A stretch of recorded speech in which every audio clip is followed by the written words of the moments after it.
Jake's POV. Back in my room, several Nume were finally delivering materials so I could try making a rune, under the supervision of one of the Queen's attendants, Talik Sopra, who was apparently a distant relative of the Grand Duke. The materials included a few scraps of leather to place the runes on, clays, dyes, some containers to mix things in, a dowel jar for storing mana, and a special siphon for mixing the mana into the clay. "This should be everything we need. Are you ready to begin, Sir Sentinel?" Talik asked. I picked up the dowel jar and started putting some mana into it. "I'm ready." Within half a minute, the dowel jar was full. "I had heard your mana capacity was quite large, but you filled that dowel jar in mere moments," Talik said, impressed. "Don't you see royal mages all the time? I can't imagine this is that impressive," I wondered. "True, but they do possess large capacities as well, but even they take several minutes to fill a dowel jar. I wonder, do you know your life force density?" "I used to, but I forgot. It was over 100 kima or something," I said, attaching the siphon to the filled dowel jar. "I haven't had it measured in a couple of years. Suma might remember. I can ask her if you want." "I would appreciate that," he said.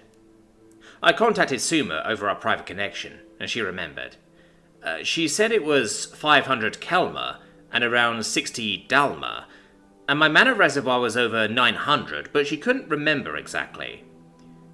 "I was actually wondering, could I remeasure it? If it has been several years, it may have increased due to your training," Talik asked. "Sure, I guess. Can you wait till after this, though?" "Of course. Let us continue. Have you properly attached the siphon?" I held up the dowel jar with the siphon on top. He shook his head slightly. "It is on backwards." "Oh." I corrected the siphon and held it up again. "Would you like me to put it on?" he asked. I sighed and put it in front of him. Using magic, he turned the siphon and leaned it slightly to the side.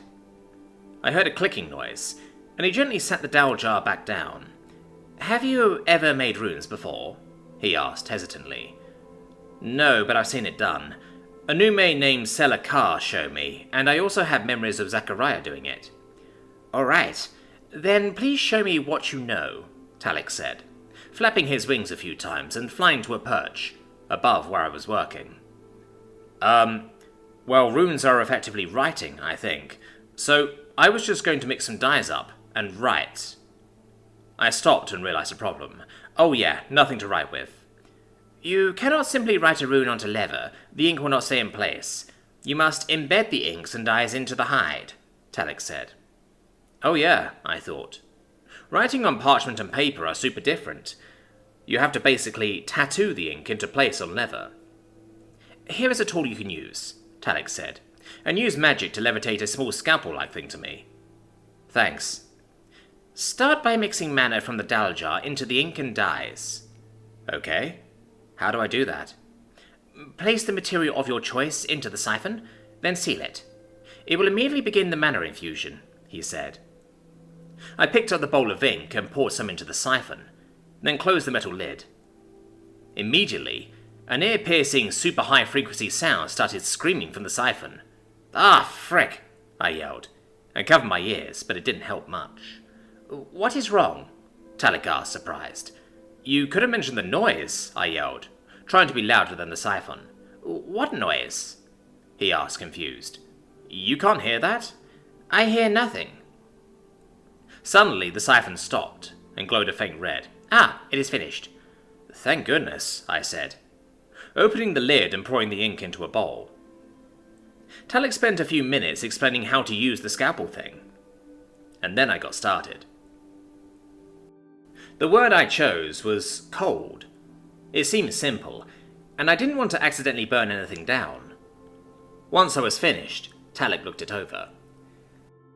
"This does not look like any rune I know," he said, sounding worried, with his head tilted slightly. "None of the symbols are even connected. I doubt it will work." "I don't think it will either, but I want to try," I said, and laid the leather strip I had been tattooing for the last half an hour on the ground.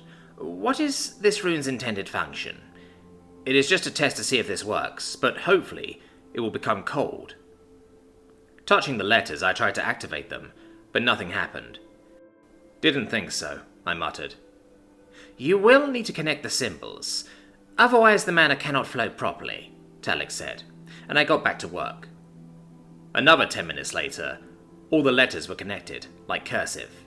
How's this? I asked. Oh, that is an unusual pattern, but it should work.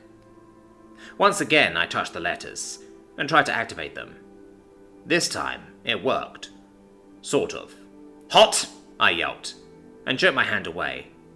Thankfully, there was no visible burn to my hand, but I still cast a spell to make a water ball and stuck my fingers in it. Ah, I sighed. Looking back at the makeshift rune, I saw that the only thing left of it was a smouldering strip of charred leather. Right, forgot about that, I said, remembering the inversion thing. It's been so long since it happened, it slipped my mind. Your symbols were not precise enough.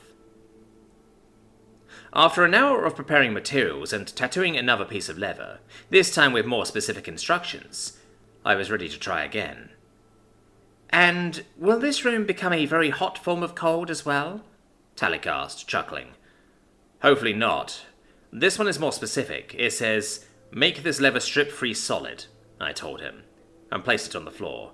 Do you want to activate it for me? My mana is inversion, so it won't work right if I do it. You must test your own runes. Use the Dal jar itself to activate the rune if you must, Talik said. Never mind the fact that I would rather not visit a healing mage today. I faked a laugh, and summoned my backpack again, then got my spare Dal jar out.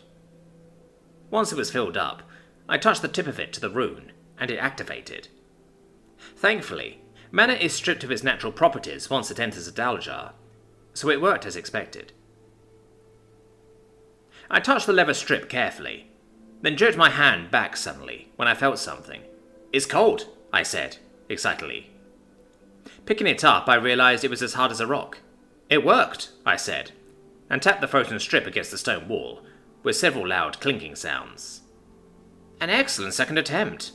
I must say, I have not seen such odd runes, but they seem to work well. Congratulations. Thanks. I want to try a few more things, but this is cool, I said, unintentionally making a pun. When I get back to base, I think I'm going to do a few more experiments. You will need a rune maker's permit for that. Her Majesty only gave permission for you to learn while you were under supervision. Talik thought for a moment. However, you could start officially taking classes while on base. It would take some time, but many new may receive rune maker's permits while serving in Her Majesty's Royal Army.